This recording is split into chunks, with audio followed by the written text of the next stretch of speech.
Welcome back everyone to more NASCAR Heat 3 coverage here at Knee Pit Gaming. Today's setup video takes us back to the Xtreme Dirt Tour and the Texas Motor Speedway dirt track. So this is going to have a lot of similarities to what I did with the Charlotte dirt track because they're similar types of track. They're more of the smaller bull ring style of tracks that are quarter mile, third mile, that type of thing more or less. We're going to be taking a look at the setup itself. We're going to be talking about driving style. We're going to be talking about lap times just a little bit. So let's get to it. All right, before we get into the setup itself, let's talk just a little bit about the track and the lap times. Lap times here, anything 14.7, 14.8 will be perfectly fine against the AI. In fact, you'll probably win the pole and win the race easily because the AI are just not very competitive here. There's certainly more speed than a 14.7 or 14.8, but you don't really need it against the AI. So with that in mind, let's talk a little bit about the track. As I mentioned in the intro, this is more of a bull ring style track, which means it's shorter straightaways and you spend a lot of time in the corner.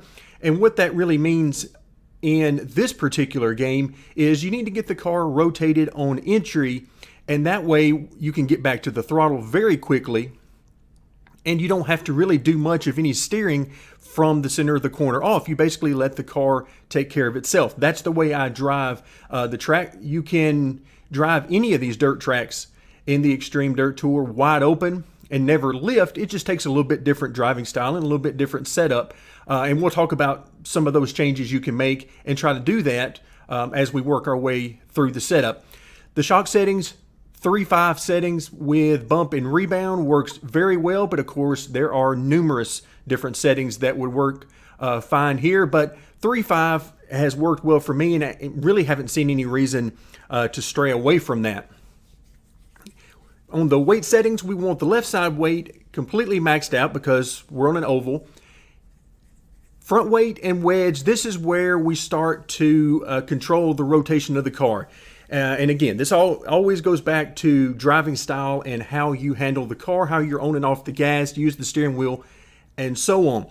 But the nose weight will control basically how stable the car is, particularly on corner entry.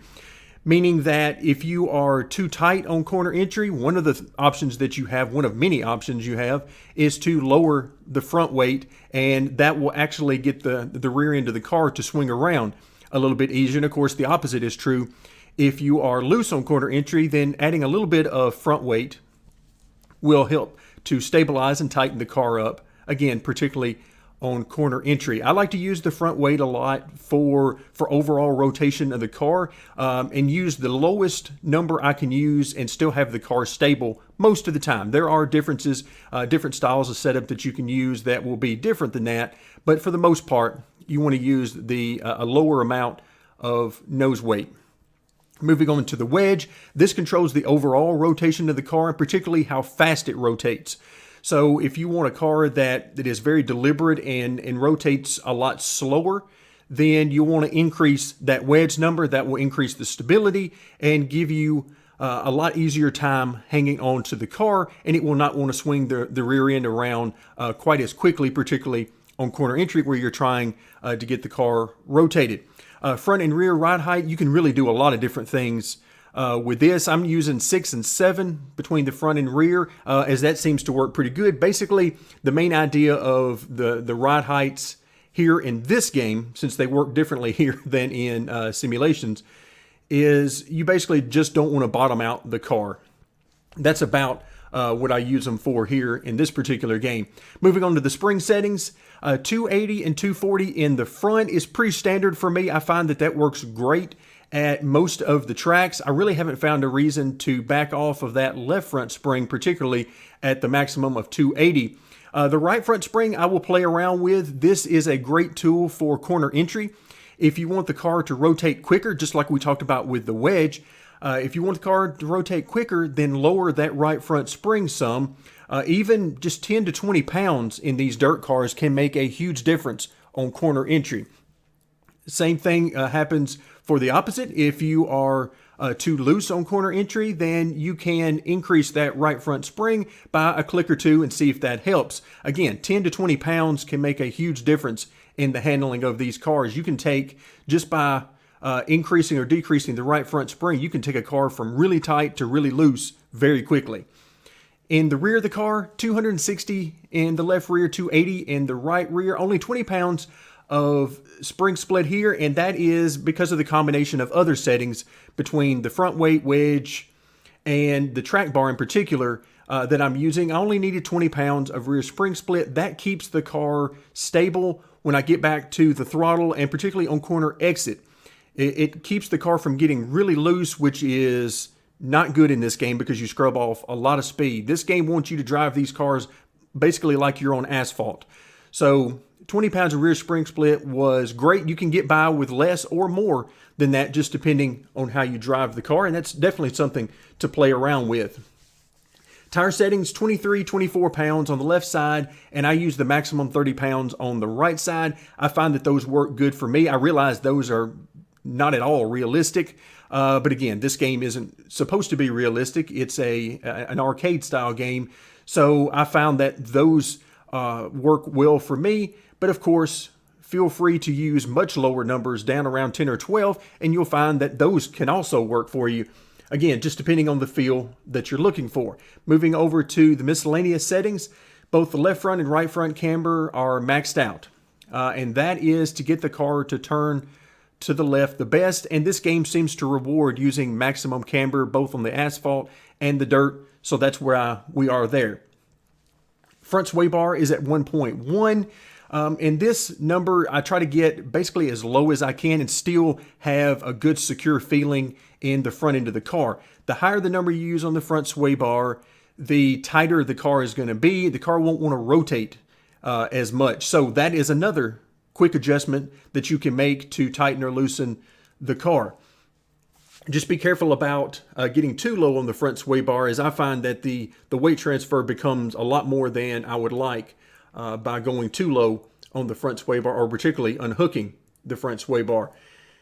Moving on to the track bar, left and right side are at 13 inches. In general, I pretty much keep the track bar at even or pretty close to even on both sides, but that's by no means something that you have to do. You can play around with the track bar quite a bit in order to get the car to change the handling. If you, for instance, if you lower the track bar on both sides, that's going to tighten up the car. It's going to make the rear end of the car get better grip and be tighter, particularly from the center of the corner off. And the opposite, of course, is true. If you increase the track bar on both sides, that is going to help the car rotate quicker, particularly from the center of the corner off. So you have to find a balance there of how you want to use the track bar in combination with your springs and the weight settings. Brake bias, I have found good fortune using anywhere from 45 to 55% here. I don't actually like to use the brakes at this particular track, although that is certainly an option for a different type of driving style. And what I mean by that is the higher the brake bias you use, the tighter the car will be, and it will want to go more straight under braking. On dirt tracks, one of the things you can do is use a quick stab to the brakes on corner entry with a low brake bias, and that will really help the car to rotate if you don't use other settings that we've talked about previously to help the car to rotate. So there's a lot of different ways of accomplishing the same thing, just depending on your driving style and the feel you want for it. No grill tape here. Wheel lock is at 15 degrees. You can certainly use lower or higher numbers there. The lower number you're going to use on the wheel lock will make the car steer slower. So the steering will react a little bit slower the lower the number you get.